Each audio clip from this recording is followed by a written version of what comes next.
Big controversy right now after a Muslim advocacy group plans to march on our nation's capital, and they'd like to do that on September 11th of this year. 12 years since the tragic attacks that killed nearly 3,000 people. The organizer of the so-called Million Muslim March says that Muslims are actually the ones who have been repeatedly victimized since that day. Here he is making his case with Sean Hannity last night. This is 2013. And if you look at the event, what we put there, exactly the day of 9/11, we Muslims become villainized and victimized. And it's not us and them, it's we as Americans. It was a very feisty exchange last night on Hannity, and David Webb joins me now, the host of the David Webb radio show on Sirius XM Patriot and a Fox News contributor, and Leslie Marshall is a syndicated radio talk show host. Muslims have been victimized and villainized, he says, David, and they feel that that's the day they need to make their point on 9/11. Well, and I mean, let's put this in perspective, Martha. Not all Muslims are terrorists, but on 9/11, they were all radical Muslims. When you look at Ansar al-Sharia, al-Shabaab, Boko Haram in Nigeria, and all these groups around the world, and even what's happening in Egypt today, we do have a problem. So they're trying to send a message. And Rabbi Alam, who, by the way, is a truther, this is someone who believes that no Jews were killed on 9/11. What is his real intention? By the way, good luck getting 1 million people into Washington, D.C. on any day for any group. Right now, they have very few on Facebook. This is yet another attempt to draw us back into something where they're sending a message on 9/11. And you know what? I support their First Amendment right. They have their First Amendment right to free speech. The Muslims are not persecuted in the U.S. They can practice their religion. Here, we don't burn mosques like they burn churches in Egypt. We actually have freedoms. They just want to impose their version. And who needs more First Amendment protections? It's the First Amendment. Yeah. It's here. Hey, I agree with you. I would be shocked if they can pull this off. And my bet is that this is a way to get a lot of attention for their group. But Leslie, it strikes me if they feel that they have been victimized and villainized because of what happened on 9/11, then shouldn't they direct their anger and their rage at the people who put them in that position and separate themselves from those people and speak out as Americans, which he suggested he would like to do? Shouldn't that be the focus?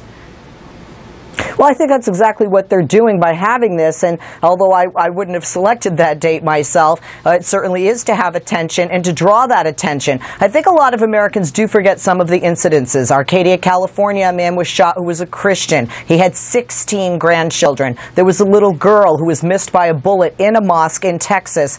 These are all things on September 12th. My own mother-in-law, who is an OB-GYN here, now retired, who delivered 3,800 children in a small Florida town on September 12th. Her home was vandalized and she was refused service at the local Walmart and had to move out of that small town, quite frankly, to retire.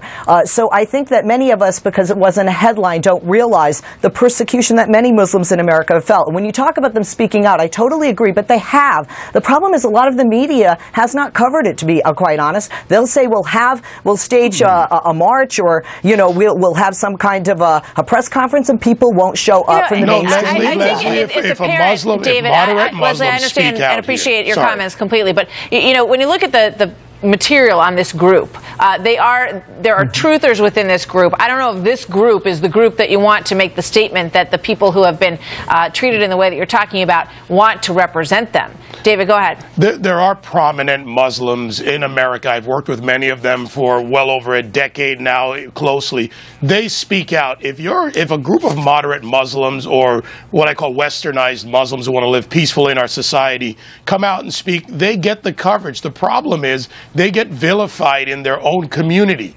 So, America the non-Muslim world can't solve the Muslim world's problems one and all. They have to work within their community. This is an attempt like the Ground Zero Mosque.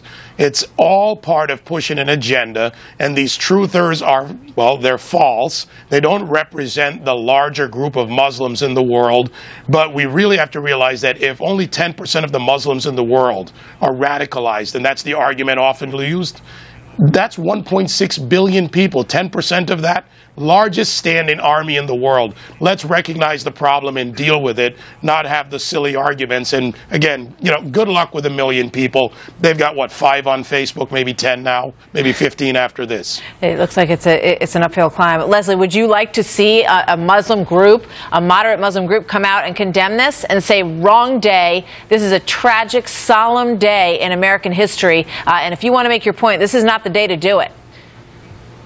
Well, I wouldn't have a problem, with people coming out and saying that. But I want to speak to David's point about the 10% versus 90%. And see, that's the problem. You know, I've lived in Pakistan. I've lived in Israel. I've traveled to Jordan, Egypt. And I think the United States does. Many Americans have a misconception that the majority of the Muslim world hates Americans, which is not true, and that the majority of the Muslim world are terrorists and they're training their children every day how to kill Americans, which is completely untrue. What this man has said that I do agree with, it is we against them. It is not you against us, and many people in the Muslim community do feel that way. The other thing is, a lot of Muslims I have spoken to are fearful to come out and say anything. They don't want to attract attention to themselves because they don't want people attacking their businesses or their homes or their families. They're very frightened, many of them, since 9/11, and that's made them become a bit more close-lipped about their opinions, whether it's about this group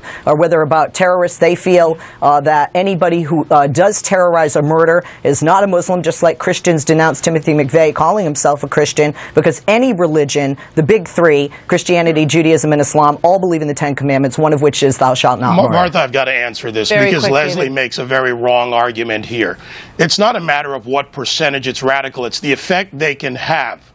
And when it comes to those that are being taught to be radicals, raised and trained from ages 8 and 10 up, this is a problem. And I don't see Christians burning mosques. I don't see Christians running after Muslims in this country. If they come out and speak, they're vilified by other Muslims in large part. I'm not saying that there are idiots out there in the world. Go. That's a fact, but not a Christian Muslim issue in this country. David, you've had yours, and we'll pick it up at a later date. Thanks so much to both of you. Good to have you here. Martha. Good discussion. Thank you. There are new allegations.